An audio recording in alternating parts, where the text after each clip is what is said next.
যাদের এমবি বেশি কাটে তারা এই সেটিংগুলো করে নিন। এখন থেকে অল্প এমবি দিয়ে সারাদিন ফোনটাকে ব্যবহার করতে পারবেন। সো এই সেটিংটা করার জন্য আপনি যে আইডি দিয়ে ভিডিও দেখেন বা ফেসবুক বেশি ব্যবহার করেন সেই আইডিটি প্রথমে ফেসবুক লাইট অ্যাপ্লিকেশনে লগ ইন করে নেবেন। তারপর ডান দিকে ওপরে কোণা 3 লাইন মেনু অপশন বা প্রোফাইল আইকনে ক্লিক করবেন। দেন স্ক্রল করে একটু নিচের দিকে চলে আসবেন। এখানে পেয়ে যাবেন সেটিংস এন্ড প্রাইভেসি বলে একটি অপশন। সেটিংস এন্ড প্রাইভেসি অপশনে ক্লিক করবেন। তারপর এখান থেকে মিডিয়া অপশনে ক্লিক করবেন।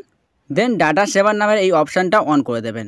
প্রথমে আপনার অফিসিয়াল ইউটিউব অ্যাপ্লিকেশনটি ওপেন করে নেবেন। উপরে কোণার প্রোফাইল আইকনে ক্লিক করবেন। এই সেটিং অপশনে ক্লিক করবেন। তারপর ডাটা সেভিং নামে একটি অপশন পেয়ে যাবেন, এখানে ক্লিক করবেন। তারপর এই অপশনটি অন করে দেবেন। মোবাইলের ওপরে থেকে নোটিফিকেশন বারটি নিচের দিকে নামিয়ে নেবেন। তারপর ডাটা অন অফ অপশনে টাচ করে কিছুক্ষণ হোল্ড করে রাখবেন। তারপর এরকম একটি ইন্টারফেস শো করবে। এখান থেকে আপনি একটু স্ক্রল করে নিচের দিকে চলে আসবেন। সো এই অপশনে ক্লিক করবেন। একটু স্ক্রল করে নিচের দিকে চলে আসবেন, এখানে ক্লিক করবেন। তারপর এই অপশনটা অন করে দেবেন।